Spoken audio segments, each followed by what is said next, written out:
So it's just 4 days away now from Big Brother 15's premiere, and I hope everyone's getting excited. I'm actually going to review the cast members this year all in one video, hopefully. I'm going to try to keep it under 1 minute for each contestant. The first person that we're going to review is Howard Overby from Hattiesburg, Mississippi. Now, Howard is a youth pastor in the church, and he has a passion for Jesus, but a body built for sin.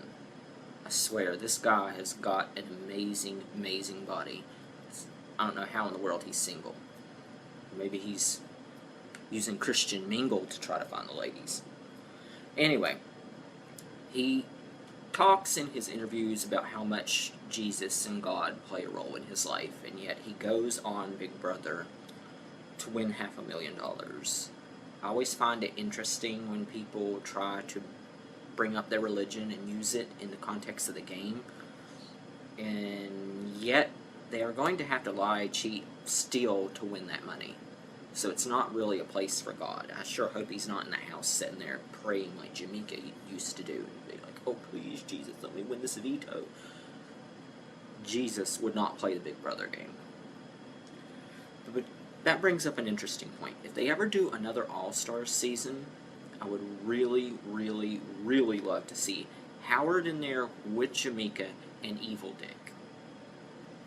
Come on, Robin Cass. I must have me some dick sandwich between Jamaica and Howard. Hallelujah. Speaking of dicks, the next house guest is probably already the most irritating, annoying contestant that's ever been on the show, worse than Rachel Riley, in my opinion, just based on preseason first impressions. Nick Uhas. Okay, he has his own YouTube channel where he does his skating and travels around the country. In a lot of his interviews, he's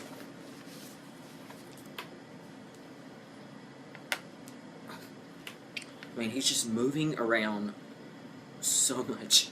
I was like, what the hell is this kid on? A lot of people were commenting online that they thought he was on drugs or whatever.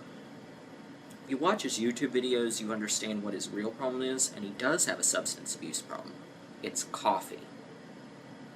He carries a coffee pot with him in his car when he travels. He also claims to be super rich and travels all around the world. One of his YouTube videos, he has money laid out all over his desk.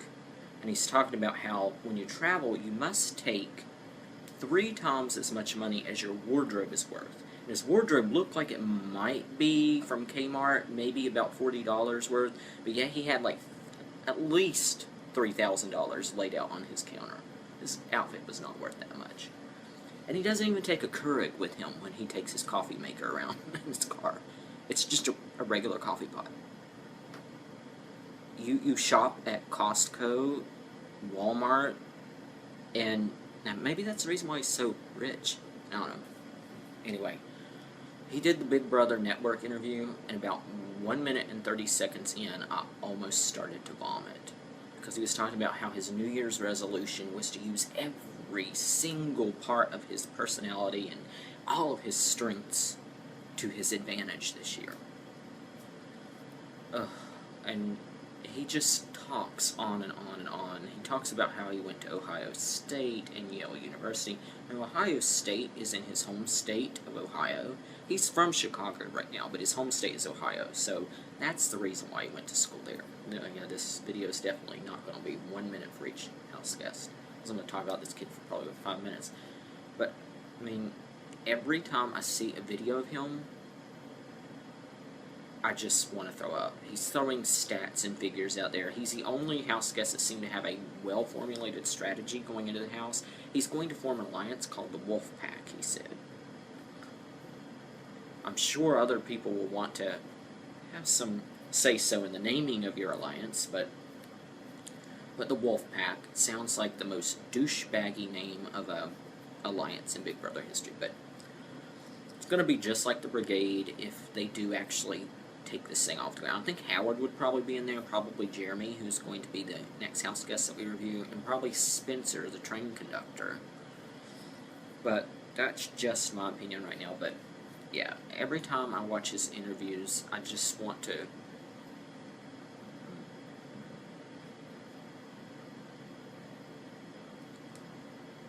always sew up a little bit in my mouth whenever I have to talk about this guy. And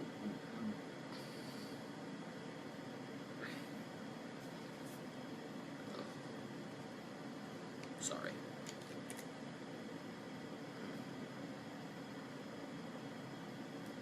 Oof.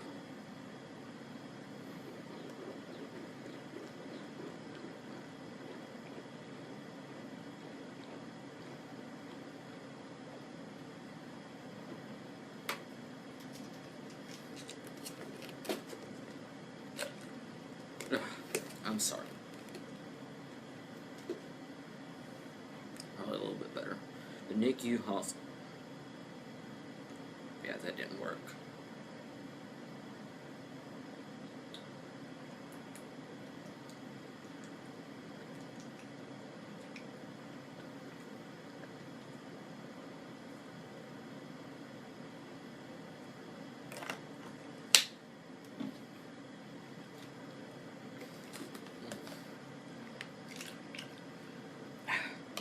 Ugh. Oh, God. Uhas. And this is going to be probably another member of the Wolf Pack. Jeremy McGuire. He's probably the hardest contestant to get any information about. I usually go to YouTube and just type in people's names, and I'll get all kinds of information about each of these people. So everybody seems to have a YouTube, Facebook, Twitter, etc. A lot of the media is not going to YouTube for some reason and getting information on these people, and I think it's kind of enlightening on these people. But you put Jeremy McGuire in YouTube, and you tend to get more Jerry Maguire, the Tom Cruise movies. So, anyway, he is a relative Big Brother newbie. His mom is a huge fan, though, and she was the one that actually got him to come on the show. I think he's only seen a few episodes, so it's obvious that Rob and Cass were just out looking for models for quite a few of these slots for this season. He's quite attractive, a little bit cocky and arrogant. In the interview that he did with Jeff, he had very, very little modesty and humility. I mean, he was just very cocky, very arrogant. Didn't really like him at all. In his other interviews that he did for, like, Big Brother Network and with Mike Maynard and everything, he was very, I don't know, just kind of, yeah, my name's Jeremy McGuire. I like the ladies. Yeah, I got this. I know exactly what I'm going to do to win Big Brother. He's not much personality at all. He's very laid back. I don't know. I didn't like him when I first saw the interviews, but maybe he'll grow on me as the season goes on. That is the name, Spencer Clawson. You know, when you look at his picture, you're like, wow, I can totally see it. He's definitely a Clawson. That does sound like that would be his last name. But Spencer does not look like it'd be his first name. When I look at Spencer Clawson, I think Claude. Claude would be a good name for Spencer. Anyway, he's a very average-looking Southern Arkansas train conductor. That's his profession. You know, Robin Cass, every year they have certain slots that she has to fill for the show, and you know that Robin Cass is probably thinking, okay, we got all the models, and, you know, all the pretty people. We got the gay guy. We got the token Christian.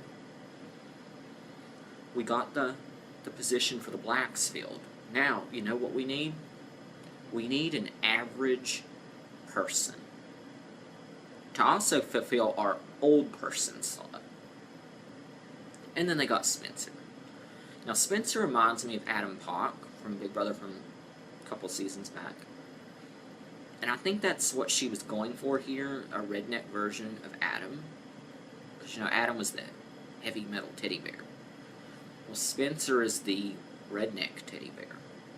In his interviews, they also were very uninspiring. If Spencer can get on the show, then I know anybody can get on the show.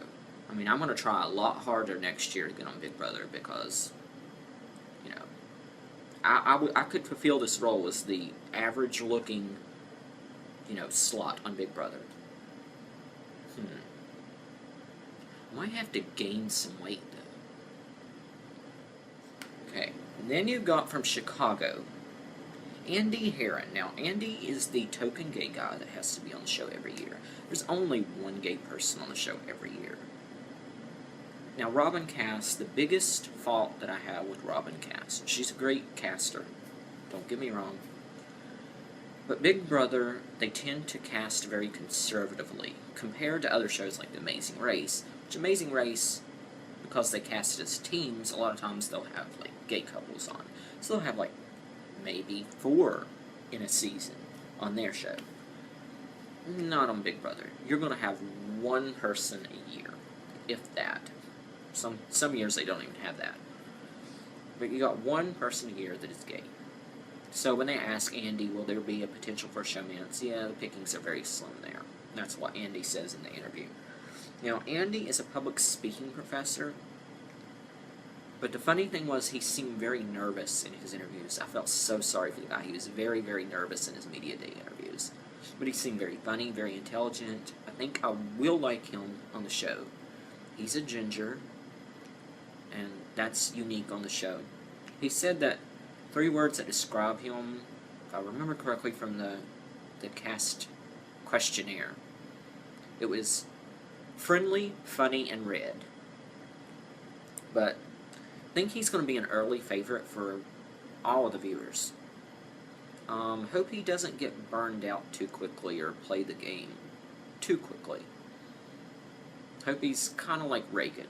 Reagan made it quite far just by being liked by everyone. Now, Andy has a YouTube page, and it's quite interesting to go to his YouTube page and see some of the videos. Most of his videos are video projects that he did, I'm assuming in college. The acting is just absolutely terrible, but you know what? Whose YouTube acting is great, to be honest. I mean, YouTube is not known for great productions. But yeah, you've got to see some of his videos. They're hilarious. But at least there's some humility there, and he laughs along with himself when he's doing videos. He's trying to be over-the-top funny. Whereas you have Nick, who's doing a YouTube video and trying to be super serious, and it's just cornball. But that is Andy. Alright. Trying to move along because I spent way too much time on Nick. McCrae Olson is probably the most average guy on the entire season this year. Everyone else kind of dressed a little bit nice. McCrae was, you could tell he probably got his clothes at Walmart. But he loves being a pizza guy. And like Jeff said, if, whatever you're doing, own it. Enjoy it. You've got to see the positive in life. And that's what McCrae does. He's a smart, geeky guy. Reminds me a little bit of Ian. The interesting thing was he did not show up for a lot of the interviews on Media Day. If he did, they are not online because I can't find that many. He's also Facebook friends with Caitlin, who's also on the show. I don't know if that's going to be part of the twist this year, that everyone that is on the show knows someone, either on the show now or maybe in the Big Brother past. I say that because the next contestant is David Guertin. He's a surfer. He looks and sounds just like Braden Baca from a few seasons back. I haven't heard too many people talk about that, but I'm pretty sure these two are either related or he's emulating Braden. He tried out for American Ninja Warrior, and the video is on his YouTube page if you want to check that out.